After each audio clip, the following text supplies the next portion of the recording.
Okay, I'm talking to Charlie Robin of the Capitol Theater on, what's today, 24th? 24th? Give me the history on Shorty, the best you know. Yeah, best I know. Shorty McCaud, M-I-C-H-A-U-D. Okay. Different than a lot of what had been recorded, which was Shorty McCall. We finally had someone who was in the know and knew the McCaud family and knew that the actual Shorty that we've been dealing with is Shorty McCaud. Shorty, by all understanding, was a technician at the theater. He, by all understanding, had hung himself in the theater in days gone by. Whether that was the 30s, 40s, I'm not quite sure. Okay. But and I'm still looking for that information, so very happy to hear from anyone who knows anything more than that. But checking, we've even had checked museum archives and the like to find out what people might know. But Shorty has made his presence known through the years in a variety of ways. You'll have ushers who talk about their earrings being pulled, their hair being pulled, things being caught and shuffled.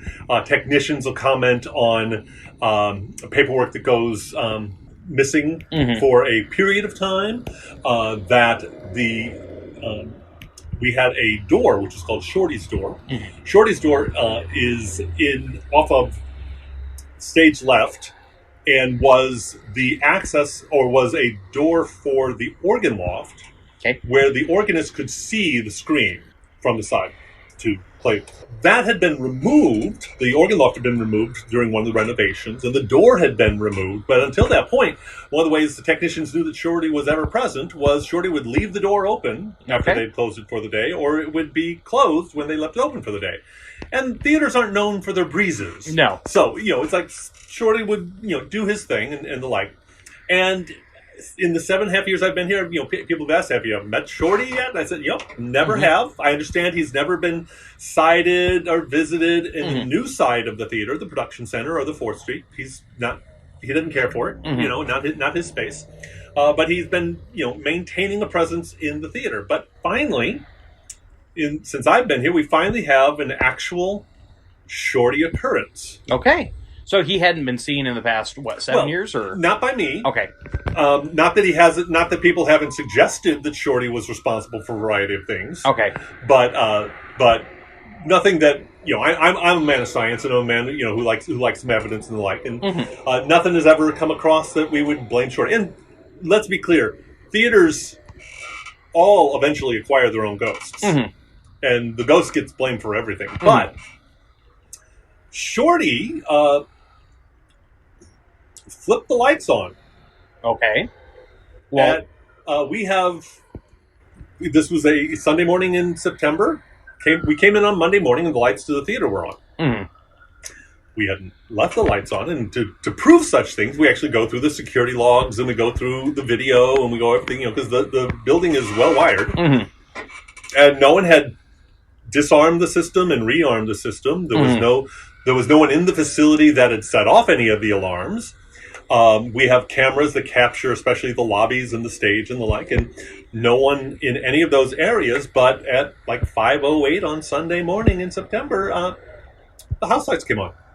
So now, with you being a man of science, like you said, what is your reaction when you see the video of the lights, knowing nobody was in there all weekend long? What I love is, theaters keep a ghost light on.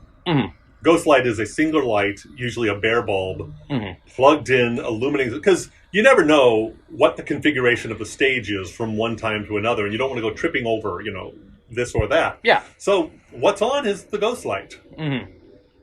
And then suddenly, the house lights come on. Wow. And as I love telling the story, airline pilots always talk about the gremlins in the works. We have our ghosts in the works, and there is nothing to explain why the lights came on. So are you a believer now? All I'm saying is, in the first time since I've been here, there's something that I would call a Shorty occurrence. Okay, very good. Do you know how Shorty passed? All I know is that he hung himself in the theater. My understanding was that it was unrequited love with an ingenue or whatever. Okay. The romantic essence of that story might be. Okay. He was someone who had worked for the theater, had access to the theater, and hung himself in the theater. Okay. So there's a rumor going around. I always thought it was a homeless person who passed away in the fire that the theater had.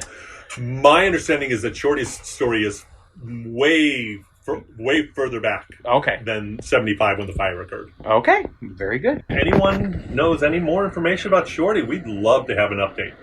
Cool. Sort of anyone who knows family background, a picture of Shorty when he was alive would be great. Okay. And even what Shorty's first name really was. Okay. Spell his last name one more time. Michaud.